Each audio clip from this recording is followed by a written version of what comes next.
Assalamualaikum warahmatullahi wabarakatuh. Perkenalkan, nama saya Nazilatul Munawwarah. Nah, di video ini saya akan menjelaskan tentang medium access supplier. Nah, jadi medium access supplier adalah sebuah metode untuk mentransmisikan sinyal yang dimiliki oleh node-node yang terhubung ke jaringan tanpa terjadi konflik.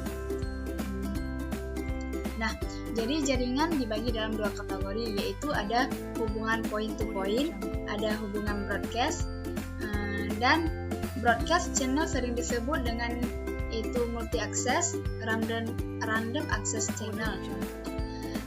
Dan selanjutnya ada local dan metropolitan area network, yaitu ada MAC, sangat penting bagi LAN, dan LAN, basis komunikasi LAN, umumnya multi access channel. Dan selanjutnya ada WAN, yaitu point to point. Nah, selanjutnya kita masuk di karakteristik LAN. Jadi yang pertama karakteristik LAN yaitu garis tengah tidak lebih dari beberapa kilometer. Dan yang kedua yaitu total data rate beberapa MB atau second. Dan yang ketiga dipunyai oleh suatu organisasi. Dan selanjutnya yaitu ada WAN. Poin dari WAN yaitu yang pertama terbentang di seluruh daerah atau negara. Yang kedua data rate lebih kurang dari 1 MB. Dipunyai oleh beberapa organisasi, umumnya pakai existing public telephone network. Dan selanjutnya yaitu ada MAN, antara WAN dan MAN yaitu atau Metropolitan Area Network. Yang pertama yaitu meliputi seluruh daerah atau kota, menggunakan teknologi LAN dan menggunakan kabel TV atau CITV sebagai medium. Oke, selanjutnya LAN menarik karena adanya karena dia dapat menghubungkan beberapa komputer lokal, dapat dikembangkan secara inkremental, harga dan performance memadai, reliable atau error rate 1000 kali lebih rendah dari WAN, dan protokol lebih sederhana dan efisien. Yang terpenting dia berbagi pakai. Oke, selanjutnya yaitu ada alokasi kanal statis pada LAN dan MAN, yaitu VDM. Jadi VDM yaitu Frequency Division Multiplexing. Ini kepanjangan dari VDM. Bandwidth dibagi menjadi N bagian yang sama, di mana tiap pemakai memiliki frekuensi band sendiri tanpa ada interferensi.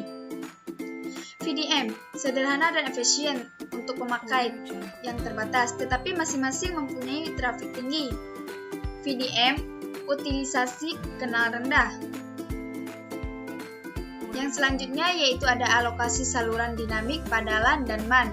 Asumsi yang dibuat yaitu yang pertama ada model stasiun. Poinnya yaitu N buah stasiun yang independen mempunyai program atau user yang menghasilkan frame. Bila sebuah frame dihasilkan, stasiun akan diblokir sampai frame tersebut ditransmisikan. Oke, yang kedua asumsi yang dibuat yaitu asumsi saluran tunggal. Itu hanya satu kanal tersedia untuk komunikasi. Semua stasiun berprioritas sama, kecuali bila diatur lain. Dan yang ketiga yaitu ada asumsi tabrakan atau collision. Nah, ini semua stasiun dapat mendeteksi tabrakan. Frame ditransmisi ulang. Dan yang keempat ada waktu kontinu. Yang keempat ada dua, yaitu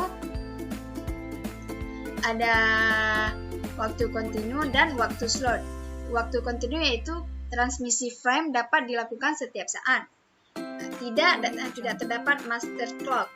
Dan yang untuk waktu slot yaitu waktu dibagi menjadi interval-interval discrete atau slot. Transmisi frame selalu dimulai pada awal sebuah slot. Dan yang terakhir yaitu ada carrier sensi, yang kelima ini ya. Ada carrier sensi dan no carrier sensi. Jadi yang carrier sensi yaitu stasiun dapat mengetahui suatu saluran sedang dipakai sebelum mencoba menggunakannya. Dan yang no carrier sensi yaitu stasiun tidak mendeteksi keadaan saluran. Setelah beberapa saat baru diketahui transmisi berhasil atau gagal. Nah, teman-teman, jadi sekian video dari saya. Apabila ada kekurangan, saya minta maaf. Saya akhiri dengan Assalamualaikum warahmatullahi wabarakatuh.